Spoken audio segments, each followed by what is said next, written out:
प्रधानमंत्री नरेंद्र मोदी ने किसानों को पीएम किसान सम्मान निधि की 12वीं किस्त की जारी। कहा, ये योजना किसानों के जीवन में बदलाव लाने की पहल।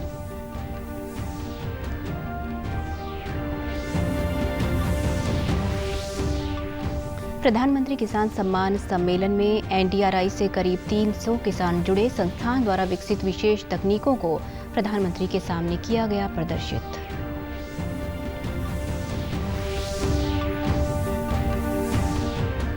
प्रदेश के किसानों ने दिवाली से पहले पीएम किसान सम्मान निधि की किस्त मिलने पर प्रधानमंत्री का जताया आभार। कहा, इस राशि का प्रयोग फसल की बिजाई, खाद व दवाइयां खरीदने में करेंगे।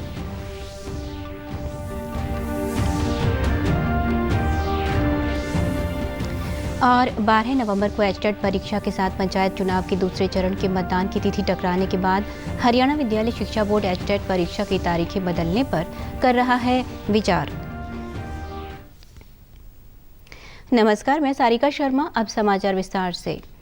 प्रधानमंत्री नरेंद्र मोदी ने आज डीबीटी के माध्यम से प्रधानमंत्री किसान सम्मान निधि के अंतर्गत किसानों को 16,000 करोड़ रुपए की 12वीं किस्त जारी की। प्रधानमंत्री मोदी ने कहा कि प्रधानमंत्री किसान सम्मान निधि योजना किसानों के जीवन में बदलाव लाने की पहल है। प्रधानमंत्री ने कहा, दिवाली से पहले खेती के अनेक महत्वपूर्ण कामों के समय ये पैसा पहुंचा है। इसीलिए मैं सभी किसान लाभार्थी परिवारों को बधाई देता हूं। देश के करोड़ों किसानों को पीएम किसान सम्मान निधि के रूप में 16,000 करोड़ रुपए की एक और किस्त उनके खाते में जमा हो गई। आप में से भी जो किसान यहां बैठे होंगे, अगर मोबाइल देखेंगे तो आपके मोबाइल पे खबर आ गई होगी कि 2,000 रुपये आपके जमा हो चुके हैं। कोई बिचौलिया नहीं, कोई कटकी कंपनी नहीं, सीधा सीधा मेरे किसान के खाते में पैसा चला जाता है। मैं इस दिवाली के पहले पैसे का पहुंचना, खेती के अनेक महत्वपूर्ण कामों के समय पैसा पहुंचना, मैं सभी हमारे लाभार्थी किसान परिवारों को, देश के कोने कोने में सभी किसानों को, उनके परिवारजनों को इस अवसर पर बहुत बहुत बधाई देता हूं। साथ ही प्रधानमंत्री ने आज 600 पीएम किसान समृद्धि केंद्रों का भी शुभारंभ किया। प्रधानमंत्री ने कहा कि खेती की पैदावार को बढ़ाने के लिए, अच्छी उपज के लिए हमें खेती में नई व्यवस्थाओं का निर्माण करना ही होगा। इसके साथ ही टेक्नोलॉजी को खुले मन से अपनाना होगा। आज बेहतर और आधुनिक टेक्नोलॉजी का उपयोग करते हुए हम खेत और बाजार की दूरी को भी कम कर रहे हैं, जिसका सबसे बड़ा लाभ छोटे किसानों को हो रहा है। आधुनिक टेक्नोलॉजी का उपयोग करते हुए हम खेत और बाजार की दूरी को भी कम कर रहे हैं। इसका भी सबसे बड़ा लाभार्थी हमारा छोटा किसान ही है, जो फल, सब्जी, दूध, मछली जैसे जल्दी खराब होने वाले उत्पादों से जुड़ा हुआ है। किसान रेल और कृषि उड़ान हवाई सेवा से इसमें छोटे किसानों को भी बहुत लाभ मिला है। आज आयोजित प्रधानमंत्री किसान सम्मान सम्मेलन में करनाल स्थित एनडीआरआई से करीब 300 किसानों ने सीधे प्रधानमंत्री से जुड़कर उनके विचार सुने। इस मौके पर राष्ट्रीय डेयरी अनुसंधान संस्थान करनाल द्वारा विकसित विशेष तकनीकों का प्रधानमंत्री के समक्ष प्रदर्शन किया गया। एनडीआरआई के 7 स्टार्टअप्स ने प्रदर्शनी के माध्यम से प्रधानमंत्री नरेंद्र मोदी को अपनी सफलता की कहानी दिखाई। एनडीआरआई के निदेशक डॉक्टर धीर सिंह ने बताया कि एनडीआरआई द्वारा प्रशिक्षित अनेक किसान और छात्र विभिन्न क्षेत्रों में अपने नवाचार को लेकर आगे बढ़ रहे हैं। हमारे फार्मर को कैसे बढ़ावा मिले, उसके लिए जो स्टार्टअप तैयार हैं, 3,000 के आसपास से स्टार्टअप हैं, उनको और किसानों को बुला करके हमारे जो एक संस्थान है पूसा में IRI, उसमें किया गया है। और ये 300 जो स्टार्टअप हैं वो सब के सब जो हैं स्टार्टअप केवल जो है हमारे किसानों की भलाई के लिए जो उन्होंने शुरू किया है, उनको कैसे सुविधाएं मिलें उसके बारे में उनको बुला करके उनको जो है पूरे देश के लिए समर्पण किया गया। एनडीआरआई के प्रधान वैज्ञानिक डॉक्टर आशीष कुमार सिंह ने बताया कि संस्थान द्वारा इनक्यूबेट और मेंटर की गई 7 स्टार्टअप्स कंपनियों को उनकी सफलता की कहानी, बिजनेस मॉडल और उत्पादों को प्रदर्शित करने के लिए चुना गया है। बिजनेस इनक्यूबेटर है हमारा, उसमें इनको हम प्रशिक्षण और एक तरह से मेंटरिंग करते हैं। साथ ही साथ हम अपनी मशीनें हैं जो हमारे एक्सपर्ट्स हैं उनकी पूरी राय देने के साथ मतलब वो प्रोडक्ट यहाँ पे बना सकते हैं लेबोरेटरीज़ में और प्लांट में, और उसके बाद मार्केट में लॉन्च करते हैं। किसानों ने कहा कि प्रधानमंत्री ने जो विचार व्यक्त किए हैं वे उन पर अमल करेंगे और खेतीबाड़ी व डेयरी सेक्टर में नई तकनीकों के साथ अपनी आय को बढ़ाने का प्रयास करेंगे। उन्होंने किसान सम्मान निधि की 12वीं किस्त मिलने पर केंद्र सरकार का आभार जताया। इस स्पीच में कहा कि हमें आत्मनिर्भर बनना पड़ेगा और उसके लिए कृषि और किसानों को और वैज्ञानिकों, अनुसंधान के वैज्ञानिकों को साथ मिलकर चलना पड़ेगा। नई नई टेक्नोलॉजी, नए बीज जो हमें साइंटिस्ट बताते हैं, वैज्ञानिक बताते हैं, उनको लेके उनके हिसाब से जो काम करेंगे तो निश्चित रूप से ही किसान आत्मनिर्भर होगा। आत्मनिर्भरता के लिए जो मोदी साहब जी ने जो बातें कही, हम एनडीआरआई और आईसीआई की तरफ से हमें समय समय पर ट्रेनिंग दी जा रही है ताकि किसान आगे बढ़े और जो भविष्य में है अपनी जो पूंजी है, जो भविष्य में आमदनी है उसको दुगना कर सके। जी, हमारे गांव में जो महिलाएं हैं वो खेती करती हैं, थोड़ी बहुत तो करती हैं। जो जिनके पास कमी है, अभी आधा किला पौना किला है, वो भी यानी कि खुद ही खेती करती हैं। और जैसे अब मोदी जी का आया तो उससे भी वो प्रभावित हुई हैं, खुशी भी मिली है उन्हें, और आगे के लिए भी वो ट्रेनिंगों में भी आना चाहती हैं और खेती के लिए भी यानी कि जानकारी कुछ लेना चाहती हैं। प्रधानमंत्री किसान सम्मान निधि योजना के तहत 12वीं किस्त मिलने पर पलवल के किसानों ने खुशी जताई। किसानों ने इस किस्त को दीपावली का तोहफा बताया। किसानों ने कहा कि इस योजना की किस्त लगातार उनके खाते में आ रही है और वे इस राशि का प्रयोग फसल की बिजाई, खाद व दवाइयां खरीदने में करते हैं। प्रधानमंत्री जी ने जो 12वीं किस्त अभी दी है हम लोगों को, किसानों के लिए वो एक दिवाली का बहुत अच्छा तोहफा है और इससे किसान को बहुत ही लाभ मिलेगा, क्योंकि इस समय जो गेहूं की बिजाई का जो समय है उससे हमें बीज खरीदने में, खाद खरीदने में काफ़ी सहायता मिलेगी और ये किस्तें लगातार हमारी आ रही हैं, इसमें अभी तक कोई भी समस्या नहीं आई है। देखिए, दीपावली से पहले प्रधानमंत्री जी के द्वारा 12वीं किस्त किसानों को दी गई है। किसानों के लिए एक दीपावली का उपहार है। किसान इस राशि को गेहूं की बिजाई के लिए, खाद खरीदने में, बीज खरीदने में इस्तेमाल कर सकते हैं और दीपावली पे इस तरह का उपहार किसानों को मिला है। ये किसान धन्यवाद करते हैं प्रधानमंत्री जी का। देखो जी, ये दीपावली से पहले जो किस्त दी है ये लगातार हमारे खाते में आ रही है। ये 12वीं किस्त थी और इस किस्त से किसान भाइयों को बहुत फ़ायदा हुआ है।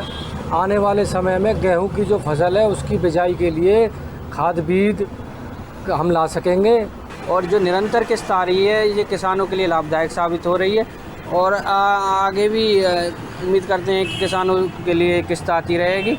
और जैसे बिजाई का समय चल रहा है, किसानों को इससे बहुत लाभ मिलेगा, क्योंकि इससे किसान खाद बीज खरीद कर अपनी बिजाई कर सकता है। वहीं कृषि उपनिदेशक डॉक्टर पवन कुमार शर्मा ने बताया कि जिले में 54,000 किसानों का डाटा अपलोड कर दिया गया है, जिसमें से आज 37,074 किसानों के खाते में ये राशि आई, जबकि बाकी किसानों को एरियर के रूप में ये राशि लगभग 15 दिनों में दी जाएगी। उन्होंने किसानों से अपील करते हुए कहा कि जिन किसानों ने अपनी KYC नहीं करवाई है वे जल्द अपना खाता अपडेट करवा लें। जो किसान भाई अब भी अपनी KYC या लैंड वेरिफिकेशन करवाने में देरी कर रहे हैं, उन किसान भाइयों से मैं अनुरोध करूंगा कि वो अपना खाता अपडेट करवा लें। प्रदेश में 12 नवंबर को HTET परीक्षा के साथ पंचायत चुनाव की भी घोषणा होने से अब हरियाणा विद्यालय शिक्षा बोर्ड परीक्षा की तारीख में बदलाव करने पर विचार कर रहा है। बोर्ड के चेयरमैन VP यादव ने बताया कि पंचायत चुनाव के कारण HTET परीक्षा की तारीखों में अधिक बदलाव न कर 1-2 दिन आगे पीछे करने पर मंथन चल रहा है। इस संबंध में शिक्षा मंत्री और बोर्ड कमेटी की बैठक में विचार विमर्श कर अंतिम निर्णय लिया जाएगा। उन्होंने कहा कि हालांकि 3 स्तर की परीक्षाओं को 1-2 दिन आगे पीछे जरूर किया जा सकता है और पूर्व निर्धारित तिथियों के 1-2 दिन आसपास ही परीक्षाएं लेने पर विचार चल रहा है। उन्होंने HTET परीक्षार्थियों से अपील करते हुए कहा कि वे अपनी तैयारियां पूर्व निर्धारित शेड्यूल के अनुसार ही रखें।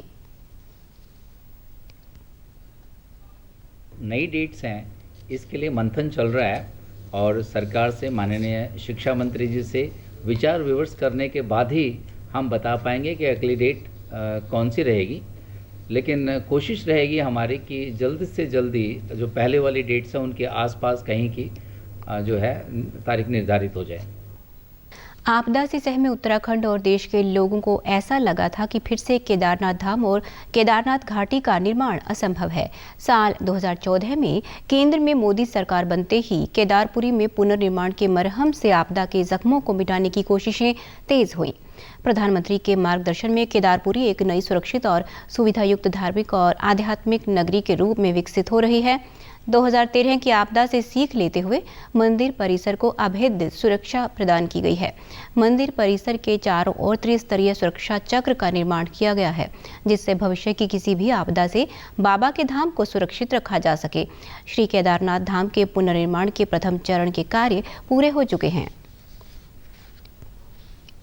श्री केदारनाथ धाम में माननीय प्रधानमंत्री जी की प्रेरणा से और उनके नेतृत्व में पुनर्निर्माण के कार्य काफ़ी तीव्र गति से चल रहे हैं।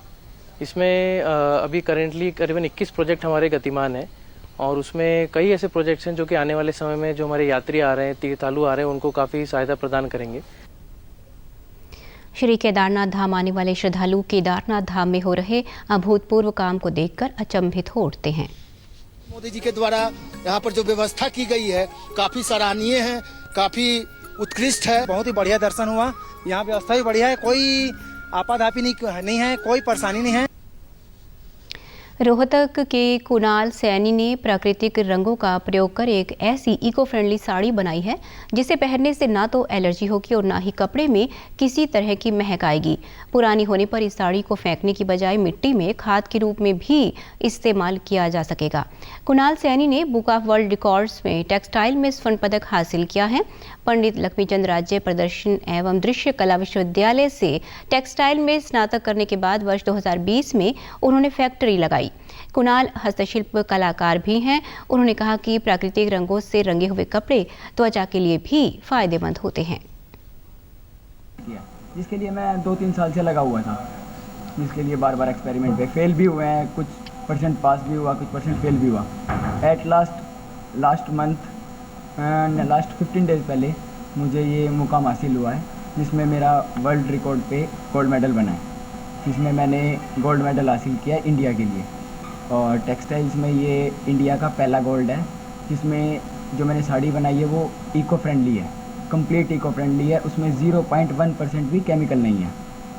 उसकी क्वालिटीज़ देखी जाएँ तो बहुत सारी क्वालिटीज़ हैं। अगर हम उसको रेगुलर वियर करते हैं उस फैब्रिक को तो हमारी स्किन की प्रॉब्लम्स, हमारे जो स्मेल आती है, कई बार गारमेंट्स पहनते हैं, जब हम गारमेंट्स पहनते हैं कई बार स्मेल आती है, तो वो स्मेल की प्रॉब्लम रिमूव होगी।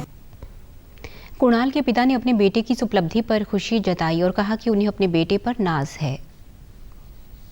दिल खुश हो गया जी, मेरा तो दिल खुश हो गया, हमारे परिवार का दिल खुश हो गया, हमारे देश का नाम हो गया। कठिनाई तो जी ये आती रहती हैं थोड़ी सी। हमने थोड़ी ज़्यादा मेहनत की, पैसा इकट्ठा करा, इस बच्चे पे लगाया, रात दिन एक करके मेहनत करी, काम किया।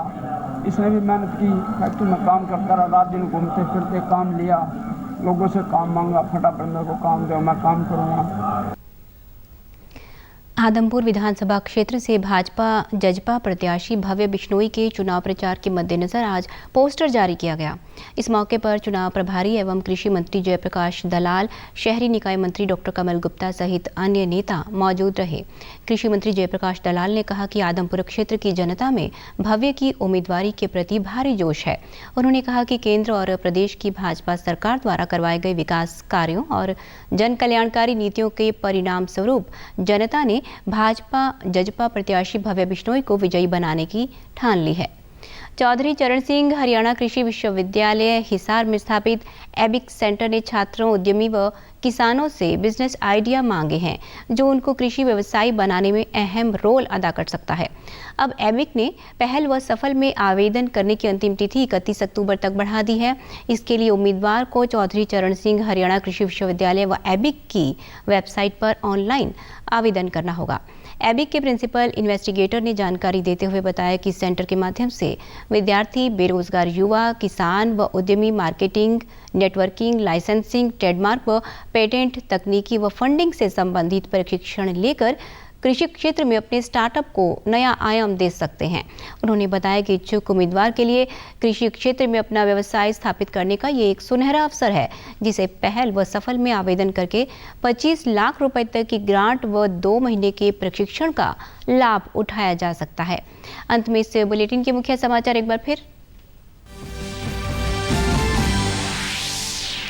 प्रधानमंत्री नरेंद्र मोदी ने किसानों को पीएम किसान सम्मान निधि की 12वीं किस्त की जारी। कहा, ये योजना किसानों के जीवन में बदलाव लाने की पहल।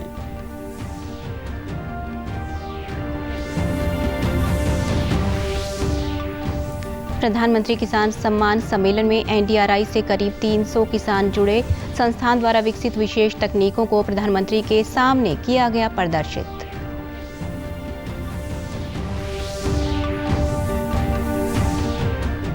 प्रदेश के किसानों ने दिवाली से पहले पीएम किसान सम्मान निधि की किस्त मिलने पर प्रधानमंत्री का जताया आभार। कहा, इस राशि का प्रयोग फसल की बिजाई, खाद व दवाइयां खरीदने में करेंगे।